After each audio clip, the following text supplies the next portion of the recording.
But where shall we begin? Any preferences? Just kidding. Of course we're starting with vision. Are you kidding? Not only are we starting with vision, but we'll spend an awful lot of time talking about it. Why?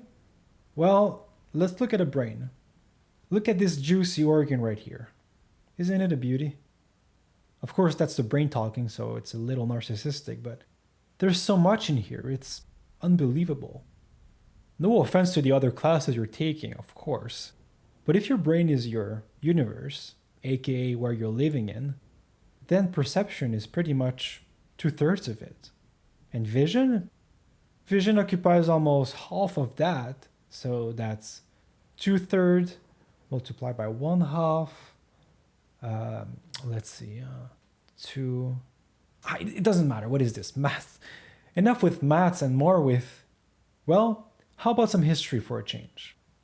You've all seen your documentaries on the evolution of species, how things used to be so much different, and they may give you the impression that the history of evolution was a fluid succession of events, but it really wasn't. The truth is, it stagnated for a while.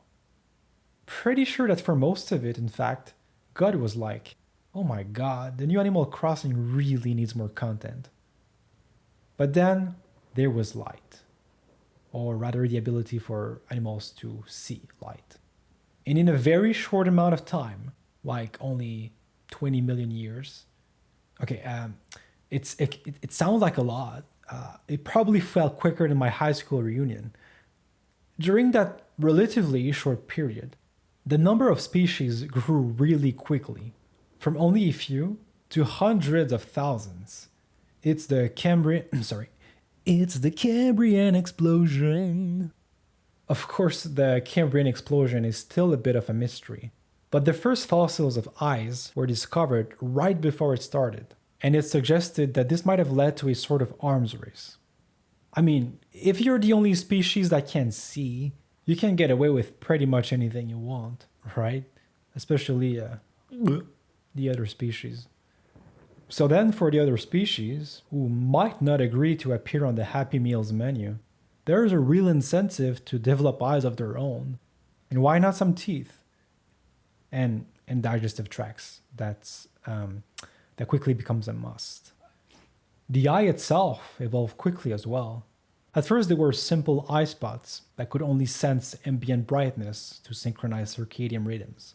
But by the end of the Cambrian explosion, the eye could not only detect the direction of light, but had genuine image processing capabilities. So, yeah, eyes are important. Duh. But research in computer vision is also pretty sweet, except when they lead to harder and harder captcha codes. At this point, I'm pretty sure Google is laughing at me when I'm on my 6th page of what images contain blah blah blah. Similarly to the eye during the Cambrian explosion, research in computer vision is evolving really quickly. You might be tempted to think that this is all the result of an increase in processing power, but it's equally about the sheer amount of visual data that researchers have access to feed their algorithms. Did you know that there's 500 hours of video uploaded to YouTube every single minute? Thank God for the algorithm that always seems to know what to put in front of your eyes. You twisted genius. So you have hardware on one side and data on the other. You have your self-driving Tesla with its computer, and you have the data from every other Tesla on the road, constantly labeling visual information. You have your brain and your experience as an infant, wondering why everyone acts like a dimwit around you. We'll talk more about human development, but for now, let's talk about light. Ever talked about light?